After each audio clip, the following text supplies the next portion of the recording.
الحمد للہ وکفا وسلام علی عبادہ الذین اصطفى اما بعد اعوذ باللہ من الشیطان الرجیم بسم اللہ الرحمن الرحیم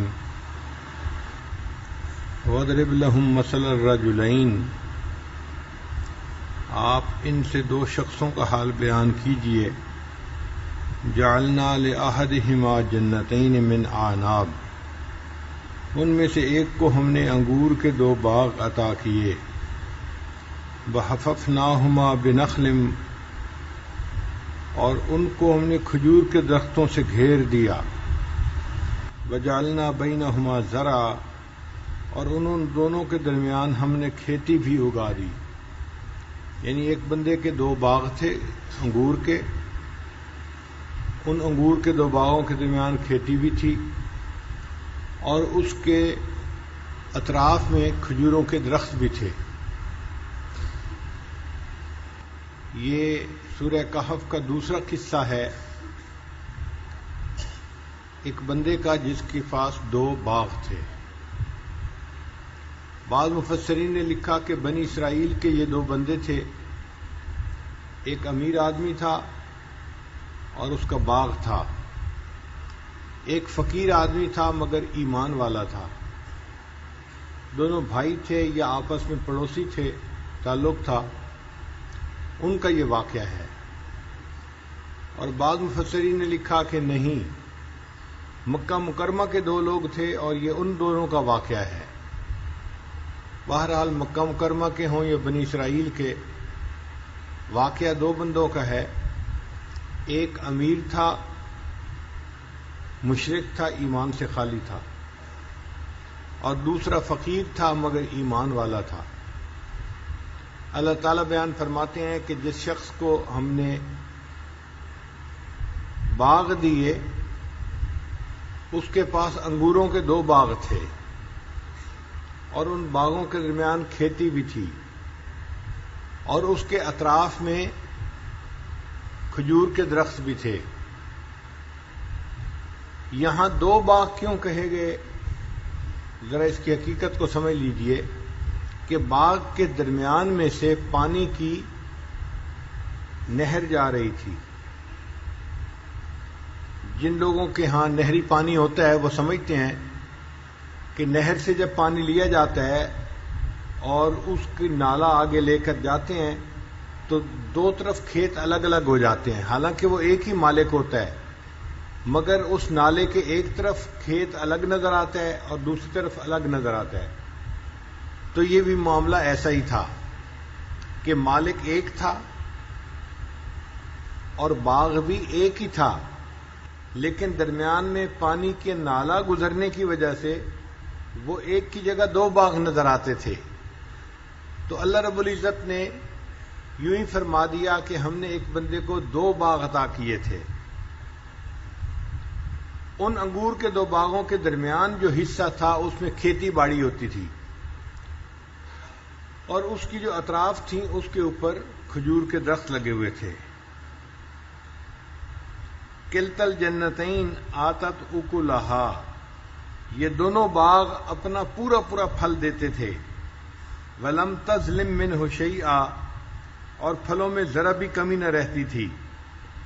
وفجرنا خلالہما نہرا، اور ہم نے ان دونوں کے درمیان نہر جاری کر دی تھی، یعنی وہ جو پانی کا نالا تھا نا، وہ نہر تھی جو درمیان میں گزر رہی تھی، جس نے باغ کو دو حصوں میں تقسیم کر دیا تھا۔ وکان لہ ثمر، اور اس کے لیے اور بھی پھل تھے۔ فقال لصاحبہ وہو یحاورہ، اس بندے نے اپنے ساتھی سے بات کی، انا اکثر منک مالا واعز نفرا، کہ میں تجھ سے مال بھی زیادہ رکھتا ہوں اور میرے پاس کام کرنے والے بندے بھی زیادہ ہیں۔ عام طور پر ہم نے دیکھا ہے کہ جو کسان لوگ ہوتے ہیں یہ جب بیٹھ کے باتیں کرتے ہیں تو اپنے کھیت کی فصل کی باتیں کرنا ان کو اچھا لگتا ہے۔ تو اس نے بھی کہا کہ دیکھو میرا مال بھی تجھ سے زیادہ ہے اور میرے پاس جو کام کرنے والے لوگ ہیں وہ بھی تجھ سے زیادہ ہیں۔ ودخل جنتہ، اور وہ اس حال میں اپنے باغ میں داخل ہو گیا، وہو ظالم لنفسہ، اور وہ اپنی جان پر ظلم کرنے والا تھا، یعنی متکبر بندہ تھا، مال کا گھمنڈ تھا اس کو، تو وہ اپنی جان پہ ظلم کرنے والا تھا۔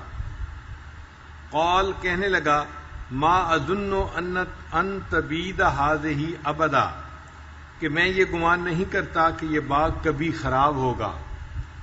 جب آدمی اپنے کھیت کو، باغ کو سیٹ کر لیتا ہے نا، تو دیکھ کے اس کا دل چاہتا ہے کہ یہ ہمیشہ اسی طرح رہے، کبھی خراب نہ ہو۔ تو یہ بندہ بھی جب اپنے باغ میں داخل ہوتا تھا تو دیکھ کے سوچتا تھا کہ میرا یہ باغ ہمیشہ اسی طرح رہے گا، یہ کبھی بھی خراب نہیں ہوگا۔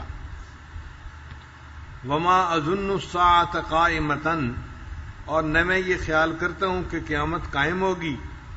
وَلَئِن رُدِدتُّ إِلَىٰ رَبِّي لَأَجِدَنَّ مِنْهَ خَيْرًا مِنْهَا مُنْقَلَبًا، اور اگر اپنے رب کی طرف لوٹا دیا گیا تو اس سے بہتر لوٹنے کی جگہ ضرور وہاں بھی پالوں گا۔ امیر آدمی کے دل میں عجیب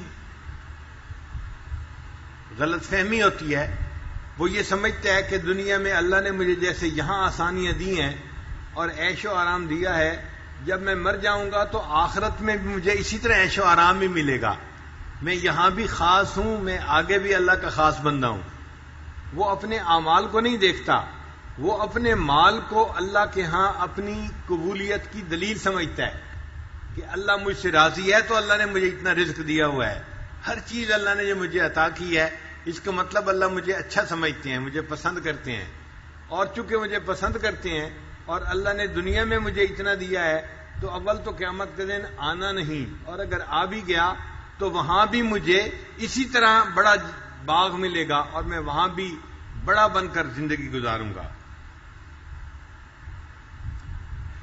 قال له صاحبه وهو يحاوره، اس کے ساتھی نے جواب دیتے ہوئے اس سے کہا، اکفرت بالذی خلقک من تراب، کیا تم نے کفر کیا اس اللہ کے ساتھ، اس ذات کے ساتھ جس نے تجھے مٹی سے پیدا کیا، ثم من نطفۃ، پھر نطفہ سے پیدا کیا، ثم سواک رجلا، پھر اللہ نے تجھے بالکل صحیح آدمی بنایا۔ یعنی اللہ نے تمہیں پیدا کیا، اگر وہ چاہتا تمہاری بصارت نہ ہوتی، سماعت نہ ہوتی، تمہارے جسم کے اعضاء ٹھیک نہ ہوتے، صحت اچھی نہ ہوتی، اللہ نے تمہیں بالکل صحیح صحت کے ساتھ صحیح سالم انسان بنایا، تو یہ اللہ کا تجھ پر فضل ہے اور کرم ہے۔ لیکن هو اللہ ربی، تو میری بات تو یہ ہے کہ وہ اللہ میرا رب ہے، ولا اشرک بربی احدا، اور میں اپنے رب کے ساتھ کسی کو شریک نہیں ٹھہراتا۔ ولولا اذ دخلت جنتک، اور جب تو اپنے باغ میں داخل ہوا، قلت ما شاء اللہ، تو تجھے چاہیے تھا کہ تو یہ کہتا کہ یہ اللہ کی طرف سے ہے، لا قوت الا باللہ، اللہ کے سوا کوئی قوت والا نہیں، ان ترنی انا اقل منک مالا و ولدا، اگر تو مجھے اس حال میں دیکھ رہا ہے کہ میں تجھ سے مال اور اولاد میں کم ہوں، فعسى ربی ان یؤتینی خیرا من جنتک، قریب ہے کہ میرا رب مجھے تجھ سے بہتر باغ عطا فرما دے، وَيُرْسِلَ عَلَيْهَا حُسْبَانًا مِّنَ السَّمَاءِ، اور تیرے باغ پر اللہ آسمان سے کوئی آفت بھیج دے، فَتُصْبِحَ صَعِيدًا زَلَقًا، جس کی وجہ سے تیرا باغ ایک میدان بن کر رہ جائے، اور يُصْبِحَ مَاؤُهَا غَوْرًا، اور اللہ تعالیٰ پانی کو زمین کے اندر نیچے اتار دے، فَلَن تَسْتَطِيعَ لَهُ طَلَبًا، پھر تو اسے طلب کرنے کی کوشش نہ کر سکے، یعنی تو پانی نکالنا بھی چاہے تو اتنا گہرا پانی ہو کہ تو پانی نکال ہی نہ سکے۔ ابھی تو تجھے وافر پانی مل رہا ہے نا، جس کی وجہ سے تیرے باغ میں پھل بھی ہے اور تجھے مال مل رہا ہے اور تیرے اندر تکبر آ گیا ہے۔ اللہ اس پانی کے لیول کو زمین میں اگر نیچے کر دے تو پھر تیرے باغ کا کیا بنے گا، پھر تیرا باغ خراب ہو جائے گا۔ وَأُحِيطَ بِثَمَرِهِ، اور اس کے پھلوں کو آفت سے گھیر دیا گیا، فَأَصْبَحَ يُقَلِّبُ كَفَّيْهِ عَلَىٰ مَا أَنفَقَ فِيهَا، اور اس حال میں اس شخص میں اس نے صبح کی کہ جو کچھ اس میں خرچ کیا تھا اس پر ہاتھ ملنے لگ گیا، وَهِيَ خَاوِيَةٌ عَلَىٰ عُرُوشِهَا، مفسرین نے لکھا ہے کہ ایک آگ لگی اور اس کے جو درخت تھے وہ سارے کے سارے اس میں جل گئے۔ یہ جو انگور کے درخت ہوتے ہیں نا، یہ سیزن میں تو سرسبز ہوتے ہیں، پھل دیتے ہیں، جب سیزن ختم ہو جاتا ہے تو اس کے پتے بالکل خشک ہو جاتے ہیں، بلکہ اس کو کاٹ دیا جاتا ہے تو باقی خشک لکڑی کی طرح درخت رہ جاتا ہے۔ اب جب آگ لگی تو وہ جو خشک لکڑی کی طرح درخت تھے وہ جل گئے، اور اس کا باغ بالکل چٹیل میدان کی طرح بن گیا، اور اس نے پھلوں کو لٹکانے کے لیے جو اس کے اوپر چیزیں لگائی ہوئی تھیں وہ بھی جل کر نیچے گر گئیں۔ اب وہ افسوس کرنے لگا، میں نے تو اس باغ کو ڈیولپ کرنے کے لیے اتنا پیسہ خرچ کیا تھا، آگ لگ گئی، میرا پیسہ بھی ضائع ہو گیا اور میرا باغ بھی چلا گیا۔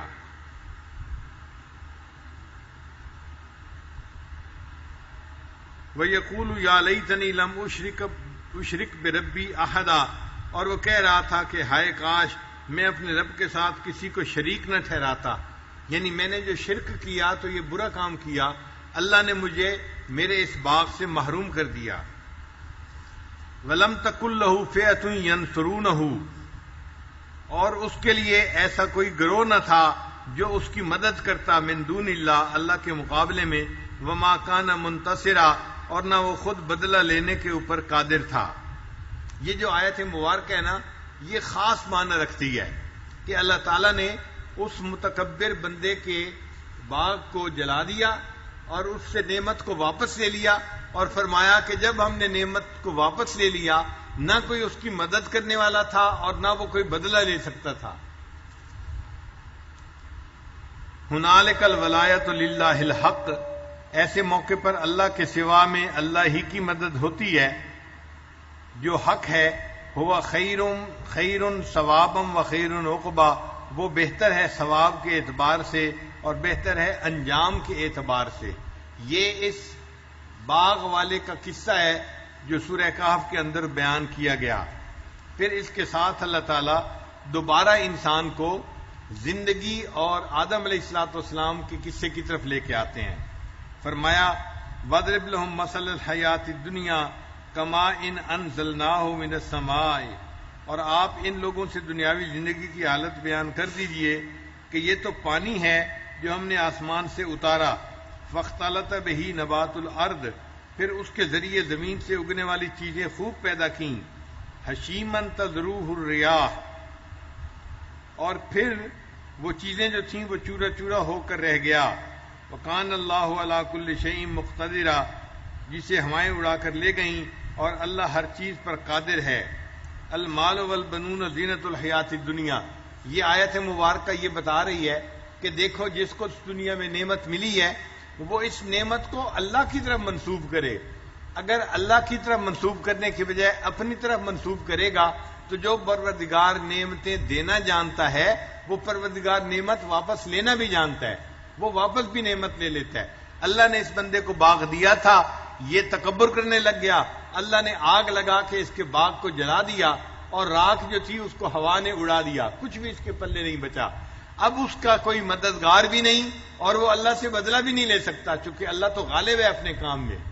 تو اللہ فرماتے ہیں کہ یہ دنیا کی مثال تو پانی کی مانند ہے، پانی ہم اتارتے ہیں اور زمین کے اندر کھیتی ہو جاتی ہے، پھر وہ کھیتی خشک ہو جاتی ہے اور ہوا اس مٹی کو اڑا دیتی ہے۔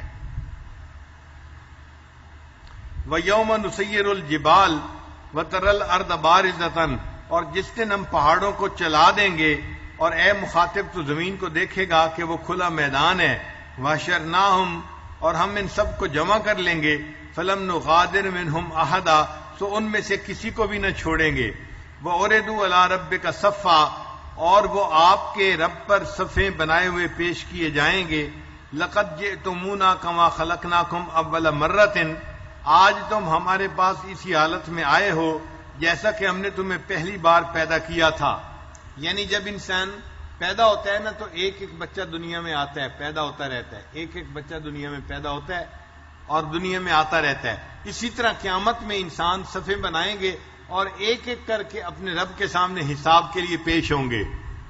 جئتمونا فرادا کما خلقناکم اول مرۃ، ایک ایک کر کے اللہ کے سامنے پیش ہوں گے اور اپنے کیے کا حساب دیں گے اللہ کے سامنے۔ ووضع الکتاب، اور اعمال نامے رکھ دیے جائیں گے، فَتَرَى الْمُجْرِمِينَ، آپ مجرمین کو دیکھیں گے، مشفقین مما فی، کہ وہ اپنے نام اعمال کے اندر جو لکھے ہوئے گناہ ہوں گے ان کی وجہ سے ڈر رہے ہوں گے. وَيَقُولُونَ اور وہ یوں کہیں گے یا ویلتنا ما لہذا الکتاب ہے ہماری بربادی یہ کیسی کتاب ہے لا یغادر صغیرۃ ولا کبیرۃ الا احصاها اس نے کسی چھوٹے یا بڑے گناہ کو نہیں چھوڑا. ووجدوا ما عملوا حاضرا اور جو انہوں نے دنیا میں کیا ہوگا اس سب کو اپنے نام اعمال میں حاضر پائیں گے. ولا یظلم ربک احدا اور تیرا رب تو کسی کے اوپر ظلم نہیں کرے گا. تو اللہ تعالیٰ نے آخرت کے بارے میں یہ چند آیات جو ہیں درمیان میں بیان فرما دی تاکہ دنیا سمجھے کہ صرف دنیا ہی کی زندگی تک بات نہیں ہے، اصل زندگی تو آخرت کی ہے اور ہمیں آخرت میں اپنے اعمال کا حساب اللہ کے سامنے دینا ہے. پھر اللہ تعالیٰ فرماتے ہیں وَإِذْ قُلْنَا لِلْمَلَائِكَةِ اسْجُدُوا لِآدَمَ اور جب ہم نے فرشتوں سے کہا کہ تم آدم کو سجدہ کرو فسجدوا ان سب نے سجدہ کر لیا الا ابلیس مگر ابلیس نے نہ کیا. کان من الجن وہ جنوں میں سے تھا. ففسق عن امر ربی اس نے اپنے رب کی نافرمانی کی. افتتخذونہ وذریتہ اولیاء من دونی وہم لکم عدو پھر کیا تم مجھے چھوڑ کر اسے اور اس کی ذریت کو دوست بناتے ہو، یعنی اے انسانوں تم اللہ کو چھوڑ کر شیطان کو اور شیطان کی ذریت کو دوست بناتے ہو حالانکہ وہ تو تمہارا دشمن ہے. بئس للظالمین بدلا یہ ظالموں کے لیے بہت برا بدل ہے. ما اشہدتم خلق السماوات والارض میں نے انہیں آسمانوں کے اور زمین کے پیدا کرنے کے وقت نہیں بلایا. ولا خلق انفسہم اور نہ ان کے پیدا کرنے کے وقت میں. وما کنت متخذ المضلین عضدا اور میں گمراہ کرنے والوں کو اپنا مددگار بنانے والا نہیں ہوں. وَيَوْمَ يَقُولُ نَادُوا شُرَكَائِيَ الَّذِينَ زَعَمْتُمْ اور اس دن کو یاد کرو جس دن اللہ فرمائے گا کہ تم انہیں بلاؤ جنہیں تم میرا شریک سمجھتے تھے. فَدَعَوْهُمْ پس وہ ان کو پکاریں گے. فَلَمْ يَسْتَجِيبُوا لَهُمْ اور وہ ان کے بت ان کے جو شرکا ہوں گے ان کو جواب نہیں دیں گے. وَجَعَلْنَا بَيْنَهُمْ مَوْبِقًا اور ہم ان کے درمیان ایک آڑ بنا دیں گے. وَرَأَى الْمُجْرِمُونَ النَّارَ اور مجرم لوگ دوزخ کو دیکھیں گے. فظنوا پھر یقین کر لیں گے انہم مواقعوها کہ وہ اس میں گرنے والے ہیں. ولم یجدوا عنہا مصرفا اور اس سے بچنے کی کوئی اور ان کے پاس راہ نہیں ہے. وَلَقَدْ صَرَّفْنَا فِي هَذَا الْقُرْآنِ لِلنَّاسِ مِنْ كُلِّ مَثَلٍ اور لوگوں کے لیے ہم نے اس قرآن میں طرح طرح کے عمدہ مضامین بیان کیے ہیں. وَكَانَ الْإِنسَانُ أَكْثَرَ شَيْءٍ جَدَلًا اور انسان جھگڑے میں بہت زیادہ بڑھ کر ہے. وَمَا مَنَعَ النَّاسَ أَن يُؤْمِنُوا اور ہدایت آ جانے کے بعد لوگوں کو ایمان لانے اور اپنے رب سے مغفرت طلب کرنے سے صرف اس بات نے روکا ہوا ہے وَيَسْتَغْفِرُوا رَبَّهُمْ إِلَّا أَن تَأْتِيَهُمْ سُنَّةُ الْأَوَّلِينَ أَوْ يَأْتِيَهُمْ عَذَابُ قُبُلًا کہ ان کے ساتھ اگلے لوگوں جیسا معاملہ ہو جائے یا ان کے آمنے سامنے عذاب آ جائے. یعنی وہ ایمان اس لیے نہیں لاتے کہ یا تو وہ عذاب کے انتظار میں ہوتے ہیں یا وہ سمجھتے ہیں کہ جیسا پہلے لوگوں کے ساتھ معاملہ ہوا ایسا معاملہ ہمارے ساتھ بھی ہو. وَمَا نُرْسِلُ الْمُرْسَلِينَ إِلَّا مُبَشِّرِينَ وَمُنذِرِينَ اور ہم پیغمبروں کو صرف بشارت دینے والا اور ڈرانے والا ہی بنا کر بھیجتے رہے ہیں. وَيُجَادِلُ الَّذِينَ كَفَرُوا بِالْبَاطِلِ لِيُدْحِضُوا بِهِ الْحَقَّ اور جن لوگوں نے کفر اختیار کیا وہ باطل کے ذریعے جھگڑا کرتے ہیں. وَاتَّخِذُوا آیَاتِي وَمَا أُنذِرُوا هُزُوًا اور اس کے ذریعے حق کو ہٹا دے اور لوگوں نے میری آیات کو اور جس چیز کے ان کو ڈرایا گیا مذاق کی چیز بنا رکھا ہے. یعنی لوگ شریعت کو مذاق بنا لیتے ہیں. انبیاء کرام کے ساتھ یہ لوگ جھگڑتے رہے اور اپنے غلط جو ہے موقف کے اوپر یہ لوگ ڈٹے رہے. وَمَنْ أَظْلَمُ مِمَّنْ ذُكِّرَ بِآيَاتِ رَبِّهِ اور اس سے بڑھ کر کون ظالم ہوگا جسے اس کے رب کی آیتوں کے ذریعے نصیحت کی گئی. فَأَعْرَضَ عَنْهَا اس نے اس سے روگردانی کی. وَنَسِيَ مَا قَدَّمَتْ يَدَاهُ اور جو کچھ اس نے آگے بھیجا ہے اسے بھول گیا. إِنَّا جَعَلْنَا عَلَىٰ قُلُوبِهِمْ أَكِنَّةً ہم نے ان کے دلوں پر اس کے سمجھنے کے لیے پردے ڈال دیے. ان یفقہوہ سمجھنے کے لیے. وفی آذانہم وقرا اور ان کے کانوں کے اندر بھی ڈاٹ دے رکھی ہے. یعنی کچھ لوگ ایسے ہوتے ہیں جیسے ان کے کانوں کے اندر کچھ ڈال دیا گیا، ان کو خیر کی بات سنائی نہیں دیتی اور ان کے دلوں پہ پردہ آ جاتا ہے، اور اس پردے کی وجہ سے وہ حق بات کو سمجھنے سے قاصر ہوتے ہیں۔ وَإِن تَدْعُهُمْ إِلَى الْهُدَىٰ، اگر تو ان کو ہدایت کی طرف بلائیں، فَلَن يَهْتَدُوا إِذًا أَبَدًا، تو وہ ایسی حالت میں ہرگز ہدایت پر نہ آئیں گے۔ وَرَبُّكَ الْغَفُورُ ذُو الرَّحْمَةِ، اور آپ کا رب بہت مغفرت کرنے والا ہے۔ لَوْ يُؤَاخِذُهُم بِمَا كَسَبُوا، اگر وہ پکڑ کرتا ان لوگوں کے اعمال کی وجہ سے، لَعَجَّلَ لَهُمُ الْعَذَابَ، تو ان کے لیے جلد ہی عذاب بھیج دیتا۔ بَل لَّهُم مَّوْعِدٌ، لیکن ان کے لیے تو ٹھکانہ ہے، وقت ہے ایک عذاب آنے کا۔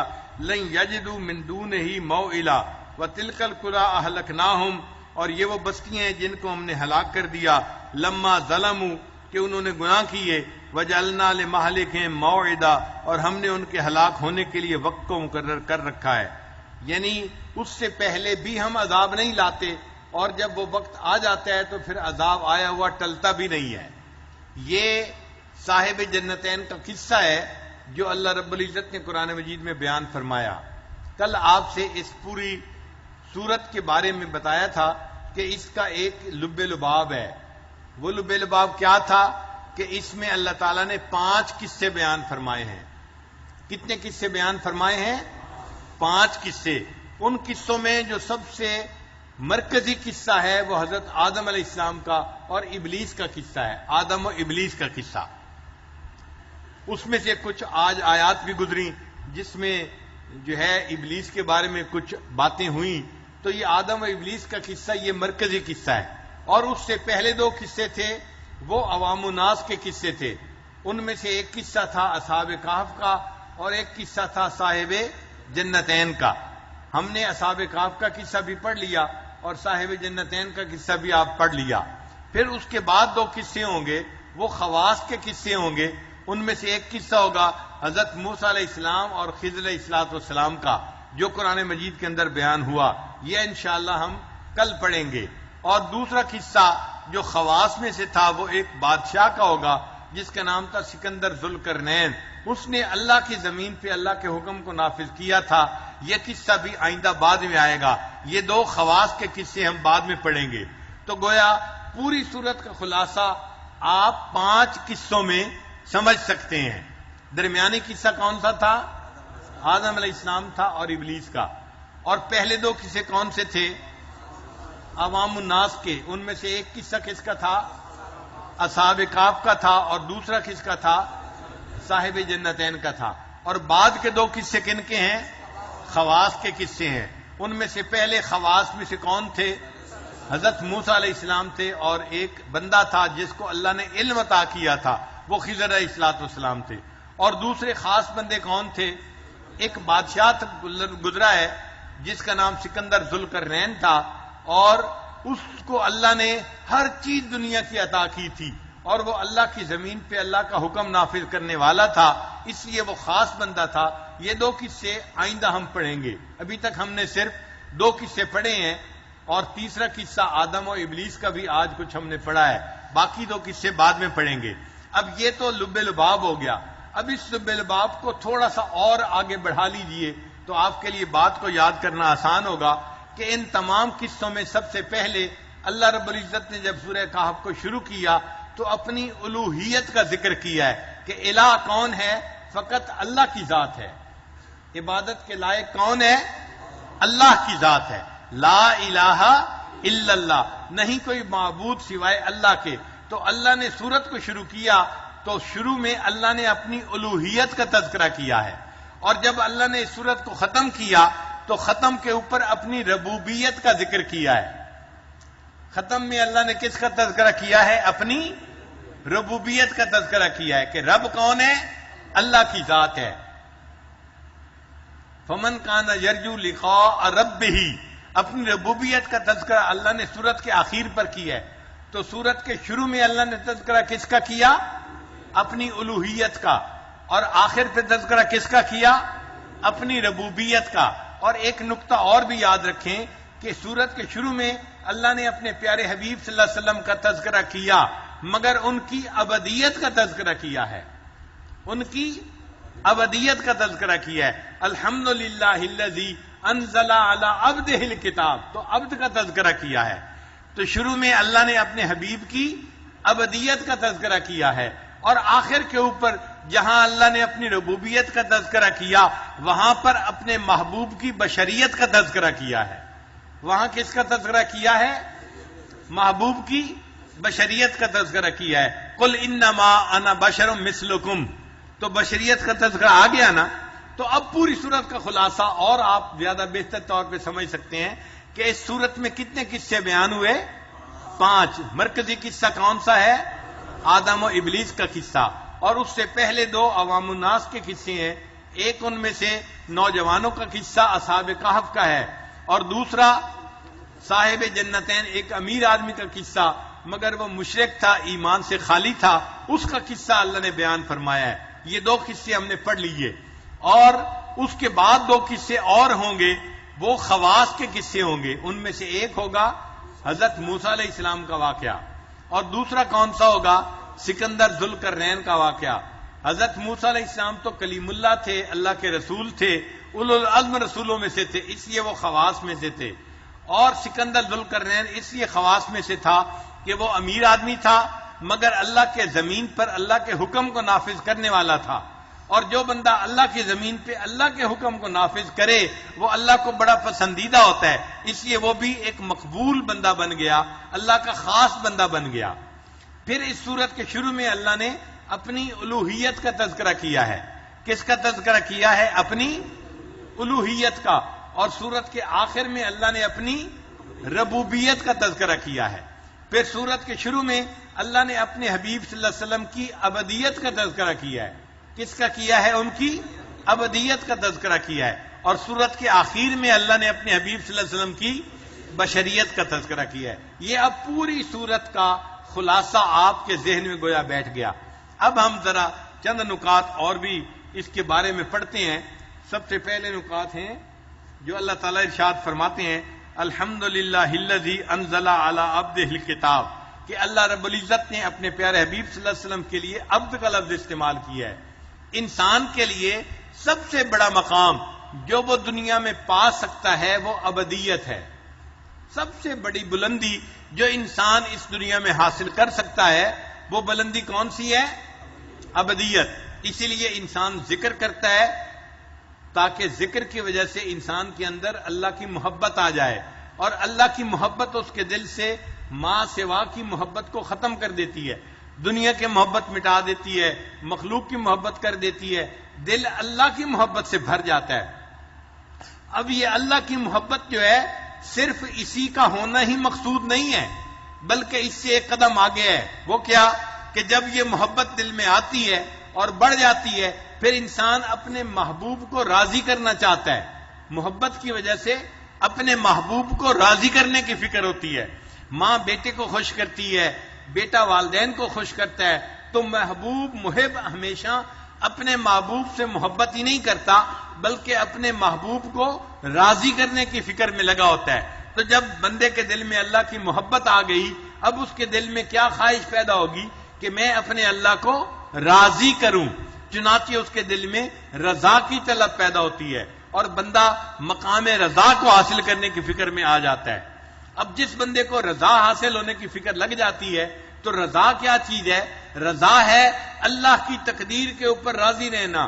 اللہ اس کے اوپر شکر کے حالات بھیجے تو وہ اللہ کا شکر ادا کرے، اور اگر اللہ اس کے اوپر مشکل حالات بھیجے تو وہ صبر کرے. اس کو کہتے ہیں اللہ کی رضا پہ راضی رہنا. یعنی ہر حال میں بندہ اپنے رب سے راضی رہتا ہے.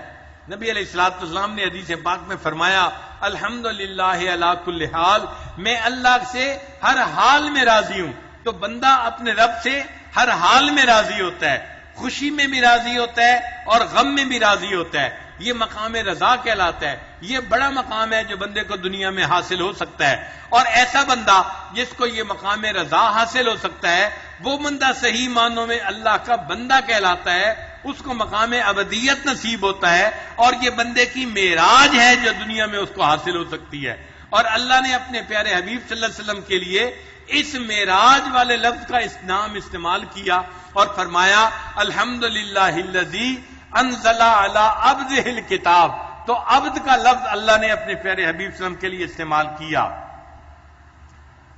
چنانچہ عبد کون ہوتا ہے؟ مفسرین نے لکھا العبد الذی لا یرا غیر سیدہ، کہ عبد وہ ہوتا ہے کہ جس کو اپنے آقا کے سوا کوئی نظر ہی نہیں آتا۔ غلام وہ ہوتا ہے جس کو اپنے آقا کے سوا کچھ نظر نہیں آتا، اس کی نظر میں بس اس کا آقا ہی سب کچھ ہوتا ہے۔ تو بندہ بھی وہ ہے کہ جس کو اللہ کے سوا کچھ نظر ہی نہیں آتا، اس بندے کی نظر میں سب کچھ اللہ ہی ہوتا ہے، اس لیے اس کے لیے عبد کا لفظ استعمال کیا۔ بعض مفسرین نے کہا العبد الذی لا ینازع سیدہ شیئا، کہ غلام وہ ہوتا ہے، بندہ وہ ہوتا ہے جو اپنے آقا سے کسی بات کے اندر اختلاف نہیں کرتا۔ یعنی غلام کیا اور اپنے آقا سے اختلاف کیسے کر سکتا ہے؟ غلام تو وہ ہوتا ہے جو ہر بات پہ لبیک کہنے والا ہو۔ اسی طرح بندہ بھی وہ ہے جو اپنے اللہ کے ہر حکم پر لبیک کہنے والا ہو، وہ اپنے اللہ کے کسی فیصلے کے اوپر اپنے دل میں غصہ نہیں کرتا، اپنے دل میں افسوس نہیں کرتا، شکوہ نہیں کرتا، بلکہ اللہ کے ہر حکم پر ہر حال میں اپنے اللہ سے راضی رہتا ہے۔ بعض مفسرین نے کہا کہ حقیقت العبد هو المتخلق باخلاق سیدہ، عبد وہ ہوتا ہے جو اپنے آقا کے اخلاق سے متعین یعنی متخلق ہو۔ یعنی غلام تو وہ ہوتا ہے نا کہ جو اس کے آقا کی عادات ہوں ان کو وہ اپنائے، وہ غلام کہلائے گا۔ یہ تو نہیں ہو سکتا نا کہ آقا نیک ہو اور غلام برا ہو، آقا نرم مزاج ہو غلام سخت مزاج ہو، یہ کیسے ہو سکتا ہے؟ غلام وہ ہوتا ہے کہ جس کی طبیعت اپنے مالک کی طبیعت کے مطابق ڈھل جائے، وہ غلام ہوتا ہے۔ لہذا بندہ بھی وہ ہوتا ہے کہ جس کے اندر اللہ کے خلق پیدا ہو جائیں۔ اس لیے حدیث پاک میں فرمایا گیا تخلقوا باخلاق اللہ، تم اپنے آپ کو اللہ کے اخلاق سے مزین کر لو۔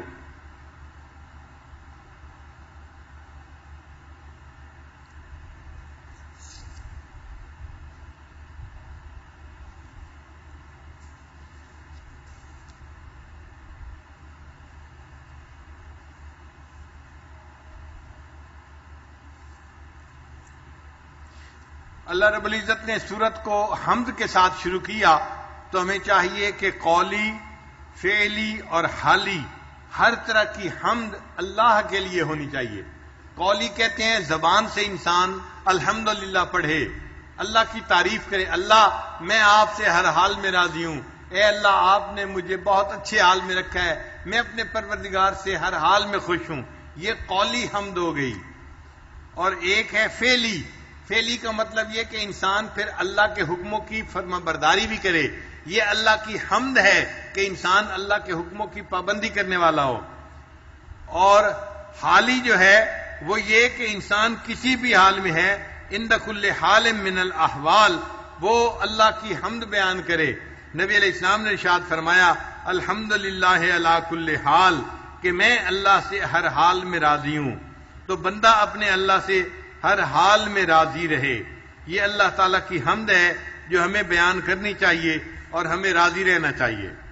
سورہ کہف کے اندر اللہ رب العزت نے کوئی ایک آیت ایسی نہیں بنائی کہ اس ایک آیت کی وجہ سے سورہ کہف کا پڑھنے والا فتنہ دجال سے بچ جائے گا، بلکہ سورہ کہف کے اندر جتنے واقعات ہیں وہ واقعات انسان کو ایسا سبق سکھاتے ہیں، ایسی تعلیم دیتے ہیں، ایسی ذہن سازی کرتے ہیں کہ ان کی تعلیمات دل میں اتر جائیں تو ایسا بندہ دجال سے فتنے سے محفوظ رہے گا۔ دجال کے فتنے کے بارے میں حدیث پاک میں ہے کہ نبی علیہ السلام نے ارشاد فرمایا کہ آدم علیہ السلام سے لے کر قیامت تک کوئی اتنا بڑا فتنہ نہیں آیا جتنا فتنہ بڑا دجال کا فتنہ ہوگا۔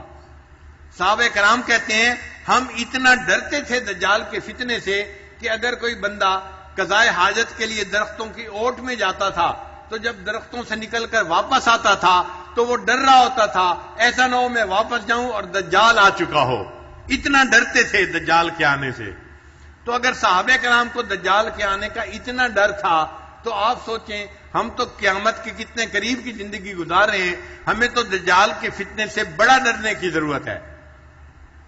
احادیث سے پتہ چلتا ہے کہ دجال ایک شخص ہوگا جو دنیا کے اندر فتنہ پھیلائے گا. اچھا دجال کا لفظ سمجھ لیجئے. دجل کہتے ہیں فریب کو، ملمہ سازی کو. کئی لوگ ہوتے ہیں نا کہ وہ تانبے کے زیور بنا کے اس کے اوپر سونے کا پانی چڑھا دیتے ہیں، تو دیکھنے میں وہ سونے کا زیور نظر آتا ہے لیکن ہوتا تانبے کا ہے، تو اس کو ملمہ سازی کہتے ہیں. یہی دجل ہے کہ اوپر سے کچھ نظر آتا ہے، اندر سے کچھ ہوتا ہے. تو دجال بھی اوپر سے کچھ ہوگا، اندر سے کچھ ہوگا. اور جو دجالی تہذیب ہے وہ بھی اسی طرح کہ اوپر سے بڑی خوشنما نظر آئے گی لیکن اس کے اندر خرابی ہوگی، اندر اس کے فتنہ ہوگا. اور آج دجالی تہذیب بڑھتی چلی جا رہی ہے. مادیت کا فتنہ اتنا آ گیا ہے کہ آج کفر جو ہے اپنی تہذیب کو پوری دنیا کے اندر غالب کرنے کے لیے کوشش میں لگا ہوا ہے، اور وہ بڑے پیارے پیارے نام استعمال کرتا ہے. آپ دیکھیں جمہوریت کا نام کتنا پیارا ہے، اس نام کو پوری دنیا میں اس نے پھیلا دیا ہے. چنانچہ اچھے لکھے پڑھے لوگ شریعت نافذ کرنے سے گھبراتے ہیں یا شریعت نافذ کرنے سے پریشان ہوتے ہیں. حالانکہ اللہ کی زمین ہے، اللہ کے بندے ہیں، اللہ کا حکم نافذ کرنے میں کیا رکاوٹ ہونی چاہیے؟ کوئی رکاوٹ نہیں ہونی چاہیے. لیکن اس نے نام اتنا خوبصورت بنا دیا. آج پوری دنیا بس جمہوریت کے پیچھے لگی ہوئی ہے. ٹھیک ہے ہمارے ملک میں بھی جمہوریت ہے، ہم بھی اسی نظام کے تحت زندگی گزار رہے ہیں، مگر اس نے اس کو اتنا خوشنما بنا دیا کہ اس کے علاوہ دوسرے بندے کو کچھ نظر ہی نہیں آتا. قرآن مجید میں ہے اگر تم زمین میں اکثریت کی پیروی کرنے لگ جاؤ گے تو یہ تمہیں گمراہ کر دیں گے. قرآن مجید کی آیت ہے. تو اکثریت جو کہتی ہے وہی کر لو، اگر ہم اس کو زندگی کا اصول بنا لیں تو ہم تو دین کے اوپر نہیں رہ سکتے، دین سے دور چلے جائیں گے. آج تو ملکوں کی اکثریت فیصلہ کر رہی ہے کہ مرد سے شادی کر رہا ہے. بتاؤ یہ بے وقوفی کے قانون ہیں یا نہیں؟ یہ جہالت کے قوانین ہیں نا یا نہیں؟ لیکن بڑے بڑے ملکوں میں یہ قوانین آج اسمبلیوں میں پاس ہو رہے ہیں. تو یہ جو دجالی فتنہ ہوگا نا یہ اوپر سے بڑا خوبصورت نظر آئے گا مگر اندر اس کے خرابی ہوگی. اور آج اوپر سے واقعی یہ چیزیں بڑی خوبصورت نظر آتی ہیں. انسان سمجھتا ہے کہ جی دنیا میں ترقی ہو گئی ہے اور ہمیں بھی ترقی یافتہ بن جانا چاہیے، لہذا ان کو دیندار لوگ اچھے نہیں لگتے. سب سے پہلے دین بیزاری ان کے اندر آ جاتی ہے. اور آج آپ دنیا میں دیکھ رہے ہیں کہ پوری دنیا کے اندر اس وقت دین بیزاری کی کیفیت ہے. وہ دین کا نام سننا ہی پسند نہیں کرتے. حالانکہ دیندار لوگ اچھے لوگ ہوتے ہیں، اچھے اخلاق والے ہوتے ہیں، حقوق اللہ اور حقوق العباد دونوں کو پورا کرنے والے لوگ ہوتے ہیں، مگر ان کو دین کا نام ہی اچھا نہیں لگتا، دین والوں کی شکل ہی اچھی نہیں لگتی. اس لیے آپ دیکھیں جو دنیا کے لکھے پڑھے لوگ ہیں آج یہ کسی دیندار کو دیکھ لیتے ہیں تو ان کے دلوں کے اندر انقباض آ جاتا ہے. ان کو محسوس ہوتا ہے پتہ نہیں یہ کہاں سے جنگل کی بلا اٹھ کے آ گئی ہے. یہ ان کی غلط فہمی ہے اور ان کی گمراہی ہے کہ وہ دین سے دور ہوتے چلے جا رہے ہیں اور دین کی بجائے مادیت کو زندگی کا مقصد بناتے چلے جا رہے ہیں. یہ جو مادیت پرستی ہے یہی دجالی فتنہ ہے جو آج کے دور میں بڑھتا ہی چلا جا رہا ہے.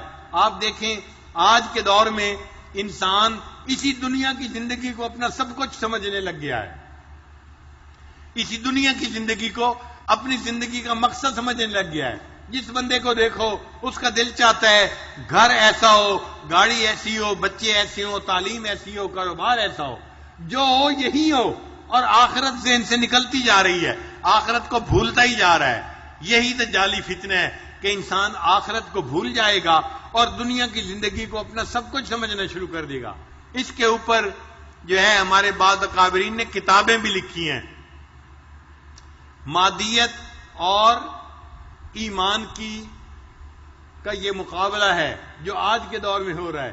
ایک طرف ایمان والے ہیں جو اپنی آخرت کو بنانے کی فکر میں لگے ہوئے ہیں، جو دین کی محنت کی فکر میں لگے ہوئے ہیں، جو مدارس چلا رہے ہیں، دین کی دعوت کا کام کر رہے ہیں، جو اللہ کے بندوں کو اللہ کی طرف بلا رہے ہیں، یہ ایمان کی محنت کرنے والے لوگ ہیں. اور دوسری طرف وہ لوگ ہیں جو اسی دنیا کے ریسورسز کو بڑھانے کے لیے اور زیادہ پیسہ کمانے کی محنت میں لگے ہوئے ہیں، اور وہ چاہتے ہیں کہ بس دنیا کی زندگی خوشنما ہونی چاہیے، دنیا کے اندر اچھے شہر ہوں، اچھی بلڈنگز ہوں، ڈیولپڈ ایریا ہونا چاہیے، کھانا پینا اچھا ہونا چاہیے، دنیا کی زندگی اچھی ہونی چاہیے. تو یوں لگتا ہے کہ آج کے دور میں ایمان اور مادیت کی ایک جنگ ہے جو چل رہی ہے. ایک طرف ایمان والے ہیں اور دوسری طرف مادیت پرست لوگ ہیں جو فقط دنیا ہی کے پیچھے لگے ہوئے ہیں. انہوں نے مال کمانا ہوتا ہے، حلال اور حرام سے ان کو کوئی واسطہ نہیں ہوتا، حلال اور حرام کا ان کے ذہن میں کوئی تصور ہی نہیں ہوتا، بس مال کمانا ہوتا ہے.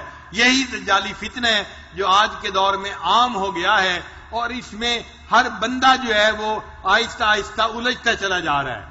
اب اس فتنے سے کون بچے گا؟ جو بندہ ایمان کے اوپر ڈٹا رہے گا، جو بچہ ایمان کے اوپر جمع رہے گا. اب ایمان کے اوپر جمنے کے لیے بندے کو اپنا ایمان بچانا پڑتا ہے، اور اس کو کئی مرتبہ کہف کے اندر جانا پڑتا ہے. جیسے نوجوانوں نے اپنے ایمان کو بچانے کے لیے کیا کیا تھا، وہ کہاں چلے گئے تھے؟ کہف میں چلے گئے تھے. آج کے دور میں بھی ایمان بچانے کے لیے بندے کو کسی کہف کے اندر داخل ہونا پڑے گا. توجہ سے بات سنیے گا. آج کے زمانے میں 5 کہف ہیں. آج کے زمانے میں کتنے کہف ہیں؟ 5 کہف ہیں. اگر ان کہف میں بندہ داخل ہو جائے تو وہ زمانے کے یہ جو رواج کے رسم و رواج کے فتنے ہیں ان سے بچ سکتا ہے. ان میں سے پہلا کہف جو ہے وہ مدارس کا کہف ہے. پہلا کہف کون سا ہے؟ مدارس کا کہف. جو بچہ مدرسے میں آ جاتا ہے، آپ غور کریں گے اس کا ایمان محفوظ ہو جاتا ہے، اس کے اعمال محفوظ ہو جاتے ہیں، اس کی آخرت محفوظ ہو جاتی ہے، اس کا دین محفوظ ہو جاتا ہے.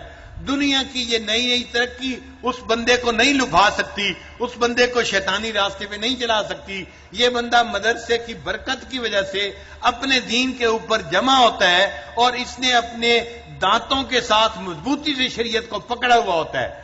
تو مدرسہ اس کے لیے کہف بن جاتا ہے. مدرسہ اس کے لیے کیا بن گیا؟ کہف بن گیا. اس کا ایمان بچ گیا. دوسرا کہف آج کے دور میں اللہ والوں کی خانقاہیں ہیں. جو لوگ اللہ والوں کے ساتھ بیعت ہو جاتے ہیں، نسبت کو جوڑ لیتے ہیں، وہ بھی ایک کہف میں داخل ہو جاتے ہیں. ہم نے دیکھا ہے وہ دفتروں میں کام کرنے والے ہیں، فیکٹریوں میں کام کرنے والے ہیں، مگر ان کے اندر دینداری آ جاتی ہے.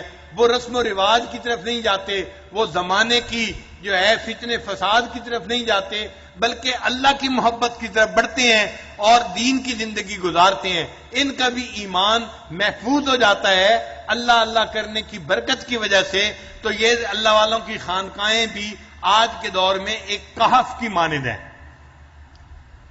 ایک تیسرا کہف آج کے دور میں دعوت و تبلیغ کا کام ہے، جس کو ہم تبلیغی جماعت کہتے ہیں. یہ بھی کہف کی مانند ہے. ہم نے دیکھا ہے جو نوجوان جماعت میں جانا شروع کر دیتا ہے، سروزہ لگا لیتا ہے، چیلا لگا لیتا ہے یا 3 چیلے لگا لیتا ہے، وہ بھی دین کے اندر آ جاتا ہے. اس کی زندگی میں بھی دین آ جاتا ہے. وہ کاروباری ہو، وہ دکاندار ہو، وہ سبزی فروش ہو، یا وہ کسی فیکٹری میں کام کرنے والا مزدور ہو، لیکن جماعت میں جانے کی برکت سے دین اس کا اوڑھنا بچھونا بن جاتا ہے. اس کی اپنی زندگی بھی دین والی بن جاتی ہے، اور اس کے گھر کے بیوی بچے بھی دین والے بن جاتے ہیں. تو اس بندے کا دین بھی گویا تبلیغ میں آنے کی وجہ سے محفوظ ہو گیا. یہ تبلیغ اس کے لیے کیا بن گئی؟ کہف بن گیا. تو مدارس بھی کہف ہیں، خانقاہیں بھی کہف ہیں، اور دعوت و تبلیغ کا کام بھی کہف ہے. یہ کہف ہیں. اور ایک چوتھا کہف ہے، وہ قرآن مجید ہے. جو بندہ قرآن مجید کے ساتھ نچھی ہو جاتا ہے، قرآن مجید کو پڑھنا، سیکھنا، سمجھنا شروع کر دیتا ہے، تو قرآن مجید اس بندے کے دین کا محافظ بن جاتا ہے. تو قرآن مجید بھی کہف کی مانند ہے.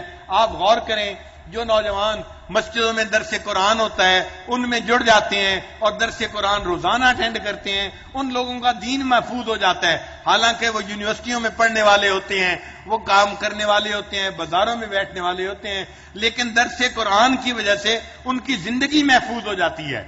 عورتوں میں ہم نے اس کا اثر زیادہ دیکھا ہے. آج کے دور میں اگر آپ دیکھیں تو ہمارے ملک میں ہزاروں جگہوں پر درس قرآن، دورہ قرآن کے نام پر مستورات قرآن مجید کا ترجمہ پڑھا رہی ہوتی ہیں، اور بہت ساری آنٹیاں، نوجوان یونیورسٹی کی بچیاں جا رہی ہوتی ہیں اور پورا رمضان وہ درس قرآن سن کر گزارتی ہیں. ان عورتوں کا بھی ایمان محفوظ ہو جاتا ہے، دین محفوظ ہو جاتا ہے. قرآن ان کے لیے کہف بن جاتا ہے. قرآن نے ان کے ایمان کو بچا لیا زمانے کے فتنوں سے. اور 5واں کہف مکہ اور مدینہ ہے. جو بندہ آج کے دور میں مکہ اور مدینہ میں پہنچ جاتا ہے وہ بھی دجال کے فتنے سے بچ جاتا ہے۔ حدیث پاک سے ثابت ہے، نبی علیہ السلام نے ارشاد فرمایا دجال پوری دنیا کے اندر جائے گا اور اپنے فتنے کو پھیلائے گا، لیکن مکہ اور مدینہ کے اندر داخل نہیں ہو سکے گا۔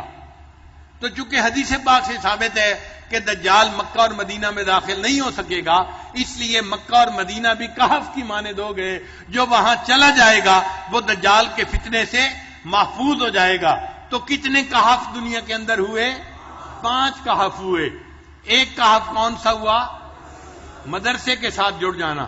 چنانچہ آج کے دور میں یونیورسٹی کی بچیاں، کالج کی بچیاں، میڈیکل ڈاکٹر بچیاں جو مدارس کے ساتھ جڑ جاتی ہیں، وفاق کا نظام پڑھنا شروع کر دیتی ہیں، وہ ڈاکٹر بچیاں ہوتی ہیں مگر ان کی تہجد قضا نہیں ہوتی، ان کی نماز قضا نہیں ہوتی، وہ پردے دار، وہ بہت ہی زیادہ پاک دامن بچیاں بن جاتی ہیں۔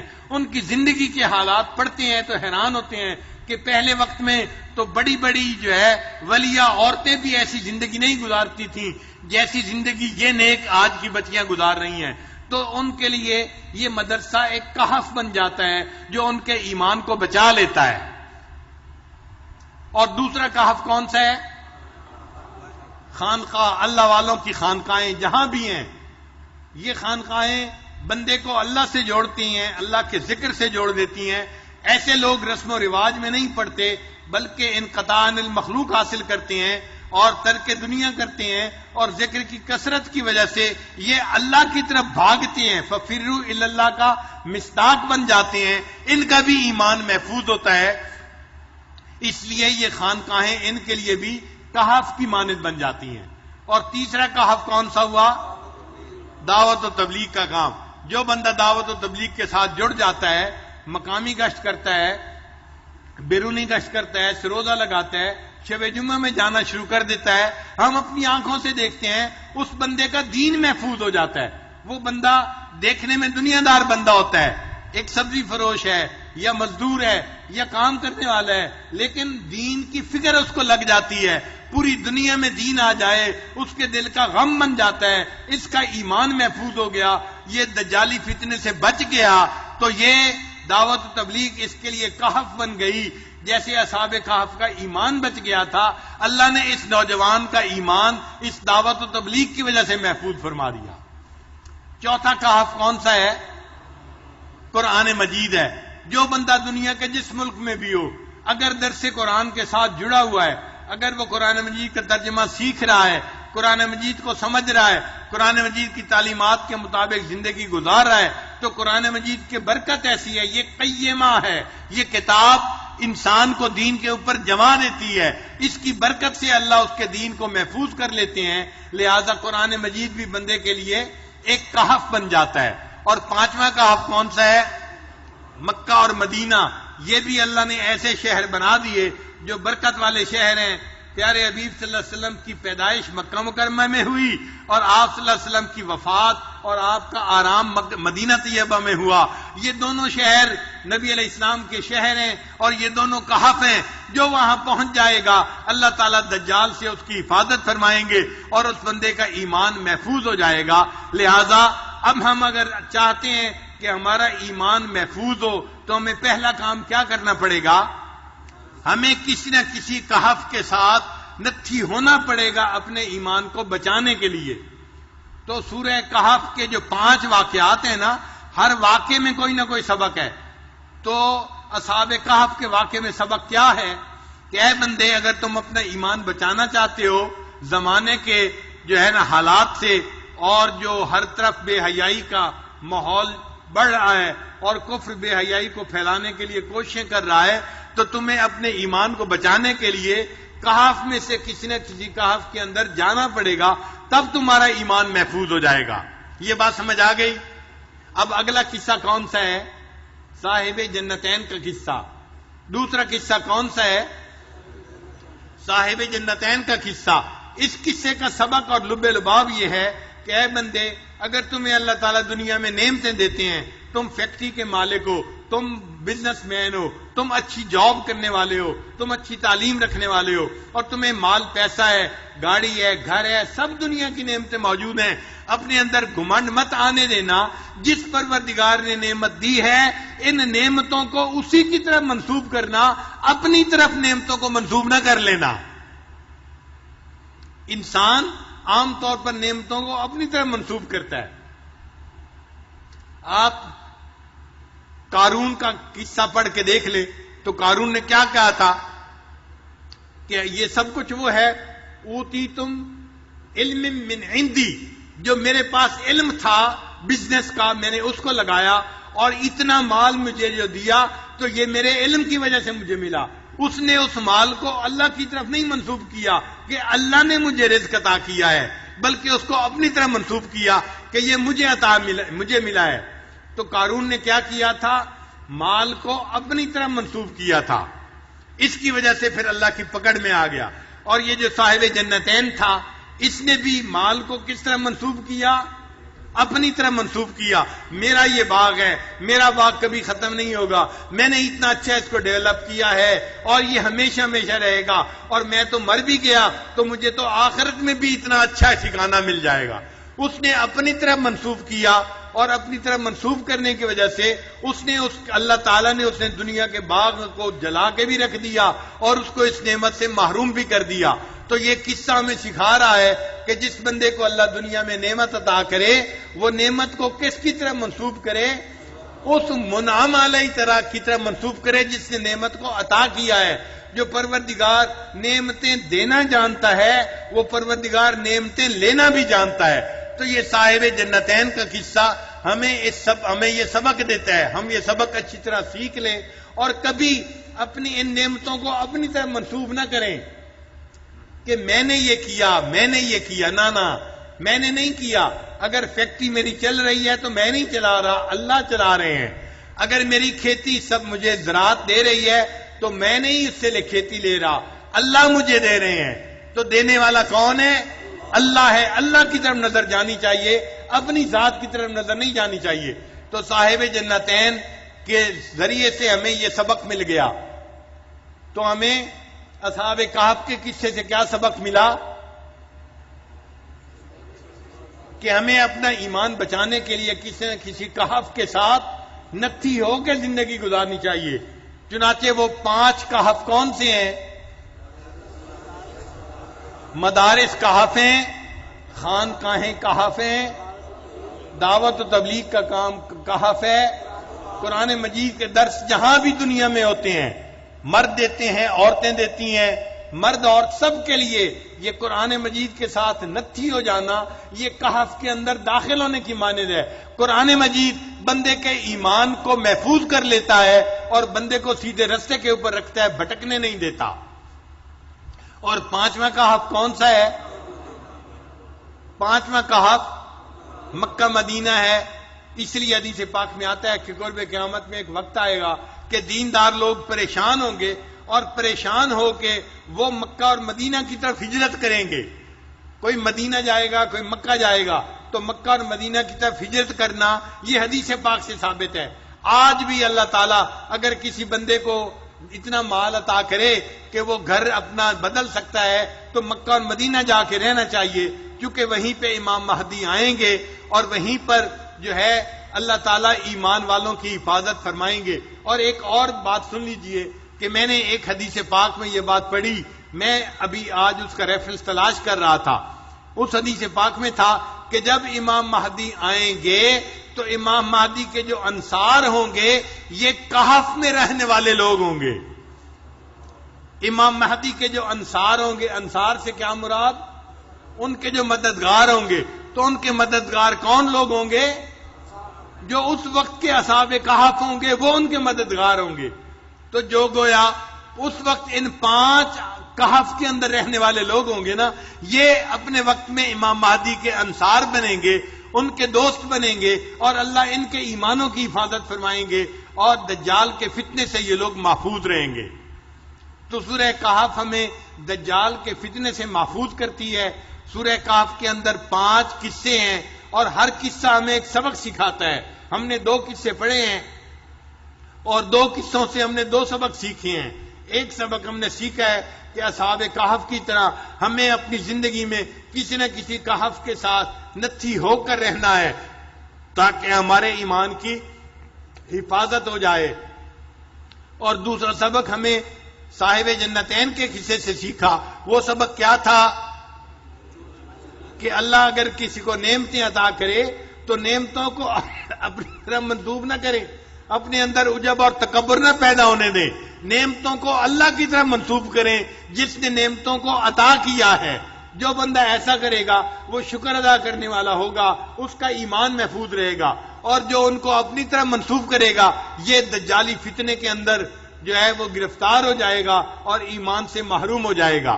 یہ 2 قصے آج ہم نے پڑھے اور ان 2 قصوں کے ساتھ ہم نے جو ہے آج ہم نے جو سبق سیکھا وہ بھی ہم نے دہرا لیا ہے.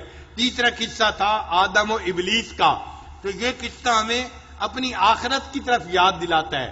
اس کا لب لباب یہ ہے کہ ہم دنیا میں رہتے ہوئے فقط دنیا کی زندگی کو اپنا مقصد نہ سمجھیں, اپنی منزل نہ سمجھیں.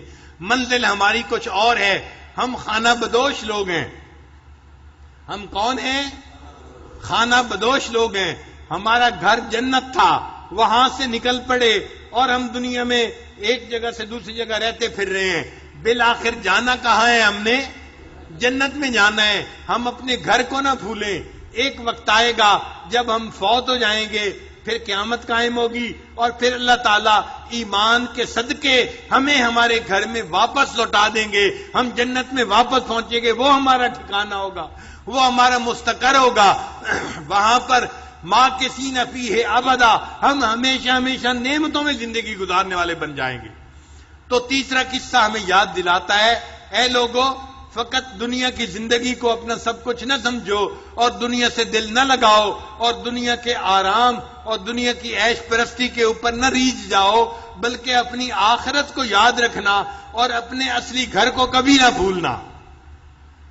تو 3 قصے ہم نے پڑھے اور 3 قصے ہمیں کیا کیا سبق یاد دلاتے ہیں. پہلا قصہ اصحاب کہف کا, وہ ہمیں سبق دیتا ہے کہ ہمیں زندگی گزارنی ہے تو کسی نہ کسی کہف کے ساتھ نتھی ہو کے زندگی گزارنی ہے. اور کہف کتنے ہیں؟ 5 ہیں. کون کون سے؟ مدارس, خانقاہیں, دعوت تبلیغ کا کام, قرآن مجید کا درس جہاں بھی ہوتا ہے, اور مکہ مدینہ. یہ 5 کہف ہیں. ہمیں ان کے ساتھ نتھی ہو کے زندگی گزارنی ہے. ہمارا ایمان محفوظ رہے گا اور ہم دجالی فتنے سے بچ کے زندگی گزار جائیں گے. اور دوسرا قصہ صاحب جنتین کا, وہ ہمیں کیا سبق سکھاتا ہے کہ اگر کسی بندے کو اللہ تعالیٰ دنیا کی نعمتیں عطا کرے تو ان نعمتوں کو وہ اپنی طرف منسوب نہ کرے, اپنے اندر عجب اور تکبر نہ پیدا کرنے دے, اپنے اندر بڑائی نہ پیدا کرے, بڑا بول نہ بولے, اپنے اندر گھمنڈ نہ پیدا کرے, بلکہ اللہ کی نعمتوں کی قدر دانی کرے, بے قدر نہ بنے, احسان فراموش نہ بنے, بلکہ اللہ کا احسان مند بنے اور کہے کہ میرے اللہ نے مجھے سب کچھ عطا کیا ہے, میں اس اللہ کا فرما بردار بندہ بند کے زندگی گزاروں گا. اور تیسرا قصہ جو آدم علیہ السلام کا ہے, وہ قصہ ہمیں کیا سبق سکھاتا ہے کہ ہم خانہ بدوش لوگ ہیں. ہمارا اصلی گھر کون سا ہے؟ جنت ہے. ہمیں جنت سے اللہ تعالیٰ نے امتحان کی خاطر دنیا میں بھیجا. ہم یہاں در بدر کی ٹھوکتے کھاتے پھرتے ہیں جیسے یہ خانہ بدوش لوگ ہوتے ہیں. آپ نے دیکھا ہے نا خانہ بدوش لوگوں کو, ایک جگہ گھر بناتے ہیں, پھر اپنا سب سامان اٹھا کے دوسری جگہ گھر بناتے ہیں, پھر تیسری جگہ گھر بناتے ہیں, چلتے پھرتے زندگی گزارتے ہیں. یہ دنیا کی زندگی ہماری بھی ایسی ہے کہ چند دن کی زندگی ہے. ہم نے بھی بس اپنی زندگی گزار کے بالآخر یہاں سے چلے جانا ہے. ہم نے یہاں دل نہیں لگانا. ہمارا دل اٹکے تو کہاں اٹکے؟ آخرت میں اٹکا ہوا ہو. التجافی عن دار الغرور والانابۃ الی دار الخلود, یہ ہماری کیفیت ہونی چاہیے. چنانچہ آدم علیہ السلام کا قصہ ہمیں اپنے اصلی گھر کی یاد دلاتا ہے. ہم اپنے اصلی گھر کو یاد رکھیں. اللہ تعالیٰ ہمیں دنیا میں نیکوکاری کی زندگی گزارنے کی توفیق عطا فرمائے، اور جب ہماری موت آئے اللہ ہمیں ایمان کے ساتھ یہاں سے جانے کی توفیق عطا فرمائے، اور قیامت کا حساب اللہ آسان فرمائے، اور ہمارے لیے اللہ تعالیٰ جنت میں داخلہ آسان فرمائے. وآخر دعوانا ان الحمد للہ رب العالمین.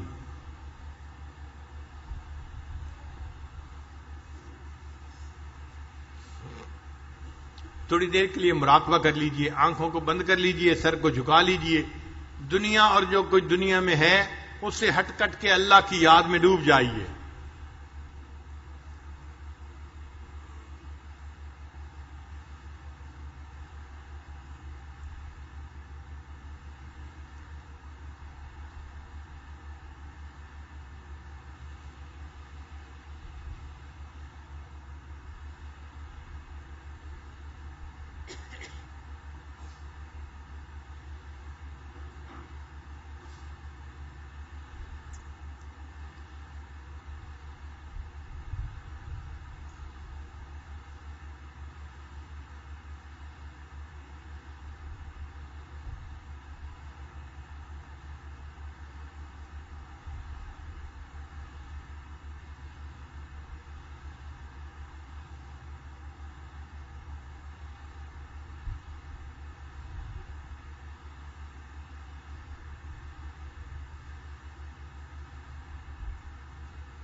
لا الہ الا اللہ محمد رسول اللہ. دعا کر لیجئے.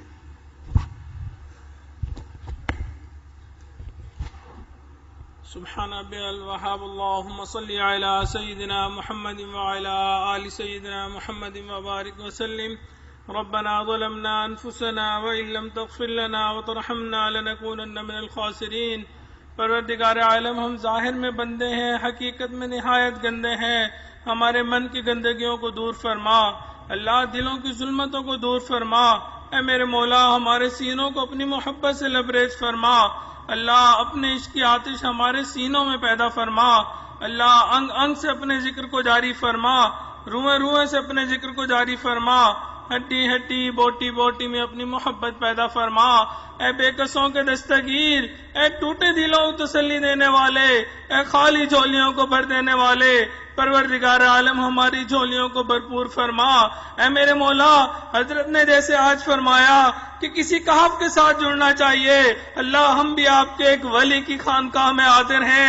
اے میرے مولا، ہمارے ایمان کی حفاظت فرما، اللہ ایمان کی سلامتی عطا فرما۔ اے میرے مولا، ہم نے اس دنیا میں دیکھا بچہ چلتا چلتا تھک جاتا ہے، کہتے ہیں ابو مجھے اٹھا لیجئے میں تھک گیا ہوں۔ اللہ ہم بھی نفس اور شیطان کے ساتھ لڑتے لڑتے تھک چکے ہیں۔ اے میرے مولا، ہمیں اپنی رحمتوں کی چادر عطا فرما، اللہ اپنی رحمت عطا فرما۔ اے میرے مولا، آپ کو اپنی رحمتوں پہ بڑا ناز ہے، جا بجا قرآن مجید میں اس کے تذکرے فرمائے ہیں۔ اے میرے مولا، آج اپنی رحمتوں کا مظاہرہ فرما دیجئے، اے میرے مولا رحمتوں کا مظاہرہ فرما دیجئے۔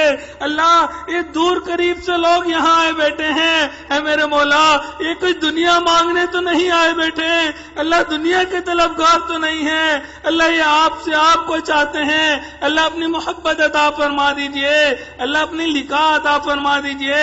پروردگار عالم اپنے نیک لوگوں میں شامل فرما لیجئے۔ اے میرے مولا، دنیا والے کہتے ہیں یہ اللہ کے ہیں، اللہ کے ہیں، اے میرے مولا آج آپ بھی ایک دفعہ کہہ دیجئے ہاں تم میرے ہو۔ اے میرے مولا ایک دفعہ کہہ دیجئے ہاں تم میرے ہو۔ پروردگار عالم آپ کو منانا اس وقت تک ضروری ہے جب تک کہ آپ راضی نہ ہو جائیے۔ اے میرے مولا ہم سے راضی ہو جائیے، پیارے اللہ راضی ہو جائیے، پیارے مولا راضی ہو جائیے۔ پروردگار عالم آپ کی رحمت کی نظر اٹھتی ہے، فضیل بن عیاض کو ڈاکوؤں کی سرداری سے نکال کے ولیوں کی دنیا کا سردار بنا دیتے ہیں۔ اللہ آپ کی رحمت کی نظر اٹھتی ہے، بشرافی کو دنیا کے شراب خانے سے نکال کے اپنی محبت کی شراب پلا دیتے ہیں۔ اے میرے مولا آپ کی رحمت کی نظر اٹھتی ہے، جنید بغدادی کو دنیا کی پہلوانی سے نکال کے ولیوں کی دنیا کا پہلوان بنا دیتے ہیں۔ اے میرے مولا آپ کی رحمت کی نظر اٹھتی ہے، اللہ وہ عمر جو ایمان کے طلبگار بھی نہیں تھے، اللہ آپ کی رحمت پڑ گئی، آپ نے ان کو عمر بن خطاب بنا دیا، اللہ ایمان عطا فرما دیا۔ اے میرے مولا یہ سب تو آپ کی رحمت کے طلبگار ہیں۔ اے میرے مولا رحمت کی ایک نظر عطا فرما دیجئے، اللہ رحمت کی ایک نظر عطا فرما دیجئے۔ اے میرے مولا اگر آپ نے رحمت کی نظر عطا نہ کی، اگر آپ نے قبول نہ کیا، اے میرے مولا دنیا میں کوئی دوسرا در نہیں جہاں ہم جا سکیں گے۔ پروردگار عالم ہمیں اپنے مقربین میں شامل کر لیجئے، اللہ اپنے نیک لوگوں میں شامل کر لیجئے۔ اے میرے مولا آپ تو بہت رحیم و کریم ہیں۔ موسیٰ علیہ السلام کو فرعون کی طرف جاتے وقت آپ نے فرمایا تھا قولا لہ قولا لینا، اس سے نرم گفتگو کرنا۔ اے میرے مولا وہ فرعون جو انا ربکم الاعلی کا دعویٰ کرتا تھا، اللہ آپ اس سے نرمی کا معاملہ کرنے کا فرما رہے ہیں۔ اے میرے مولا یہ آپ کے وہ بندے ہیں جو نماز میں سجدے میں سر رکھ کے سبحان ربی الاعلی کہتے ہیں۔ اے میرے مولا ہم سے نرمی کا معاملہ کر دیجئے، اللہ نرمی کا معاملہ فرما دیجئے۔ پروردگار عالم ہمارے ساتھ نرمی فرما دیجئے، اللہ جو ٹوٹے پھوٹے عمل ہیں ان کو قبول فرما لیجئے۔ پروردگار عالم ہم نے نبی علیہ السلام کی ظاہری صورت اختیار کرنے کی کوشش کی ہے، اللہ چہرے پہ سنت سجا لی، سر پہ داڑھی امامہ رکھ لیا، ٹوپی رکھ لی۔ اے پروردگار عالم دنیا والوں کے پاس جاتے ہیں، وہ کہتے ہیں یہ مولوی ہے، یہ حافظ ہے، یہ قاری ہے، یہ دنیا کے قابل نہیں۔ اللہ اب آپ کے در پہ آئے بیٹھے ہیں۔ اے میرے مولا اگر آپ نے بھی قبول نہ کیا، اللہ ہمارا حال وہی ہوگا، دھوبی کا کتا، نہ گھر کا نہ کاٹ کا۔ اے میرے مولا ہمیں قبول فرما لیجئے، اللہ قبول فرما لیجئے، اللہ قبول کر لیجئے، اللہ اپنی رضا عطا فرما دیجئے۔ اللہ شریعت و سنت کے مطابق زندگی گزارنے کی توفیق عطا فرما۔ اے میرے مولا آپ نے قرآن مجید میں فرمایا ادعونی استجب لکم، مجھ سے مانگو میں تمہاری دعائیں قبول کروں گا۔ اللہ اب ہم آپ سے مانگ رہے ہیں، اے میرے مولا ہمیں عطا کر دیجئے، اللہ عطا کر دیجئے۔ پروردگار عالم ہمیں اپنے نیک لوگوں میں شامل فرما لیجئے، اللہ ساری زندگی نیکی تقوی اختیار کرنے کی توفیق عطا فرما۔ اللہ جو نصیحتیں ہم یہاں سے سنتے ہیں ان پہ عمل کرنے کی توفیق عطا فرما۔ اللہ مدارس عربیہ کی حفاظت فرما، دعوت و تبلیغ کے کام کی حفاظت فرما، جہاں اللہ اللہ ہوتی ہے ان خانقاہوں کی حفاظت فرما، اقامت دین کی کوششوں کی حفاظت فرما، اللہ جو بیمار ہیں ان کو شفائے کاملہ عاجلہ مستمرہ عطا فرما، اللہ جسمانی روحانی بیماریوں سے محفوظ فرما، اللہ روحانی بیماریوں سے ہماری حفاظت فرما، اللہ تکبر سے محفوظ فرما، عجب سے محفوظ فرما، حسد سے محفوظ فرما، کینہ سے محفوظ فرما، بغض سے محفوظ فرما، اے میرے مولا ہر طرح کی حفاظت فرما، اللہ جان مال کی حفاظت فرما، عزت آبرو کی حفاظت فرما، اللہ ہمارے ایمان کی حفاظت فرما، اے میرے مولا حاسدین کے حسد سے محفوظ فرما، دشمنوں کی دشمنی سے محفوظ فرما، شر پسندوں کے شر سے محفوظ فرما، اللہ دوستی کے رنگ میں دشمنی کرنے والوں سے بھی محفوظ فرما، اللہ منافقین سے محفوظ فرما، اللہ نیک لوگوں میں شامل فرما، جادو ٹونے سے محفوظ فرما،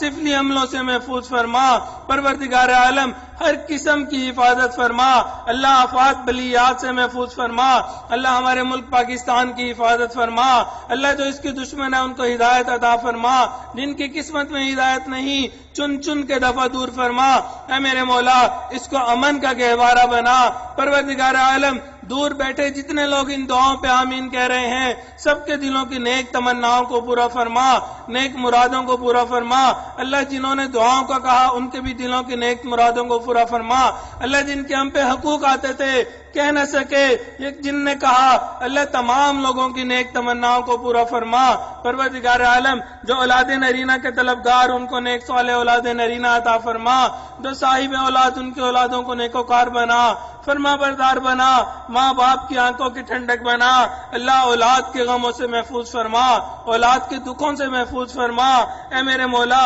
ہر طرح سے خیر و عافیت کا معاملہ فرما، پروردگار عالم رمضان المبارک کا وقت گزرتا جا رہا ہے، اے میرے مولا اس وقت کی قدردانی کی توفیق عطا فرما، اللہ کتنے ایسے لوگ ہمارے تھے جو پچھلے سال رمضان المبارک میں موجود تھے اس سال نہیں ہے، اللہ کس کو معلوم اگلے سال ہمیں رمضان کی نعمت ملتی ہے یا نہیں ملتی، اے میرے مولا جب رمضان المبارک کا وقت ختم ہو اللہ ہمیں بخشائے یہاں سے واپس لوٹا، اللہ اپنی رضا کے ساتھ ہمیں واپس لوٹا، اللہ اپنی لقاء کے ساتھ واپس لوٹا، اللہ سارا سال نیکی تقویٰ کرنے کی توفیق عطا فرما اور بخیریت ہمیں اگلے رمضان المبارک تک پہنچا، اے میرے مولا جو مانگا وہ بھی عطا فرما، جو مانگنا چاہیے تھا نہیں مانگ سکے وہ بھی عطا فرما، صلی اللہ تعالی علی حبیبہ سیدنا محمد وآلہ واصحابہ اجمعین برحمتک یا ارحم الراحمین۔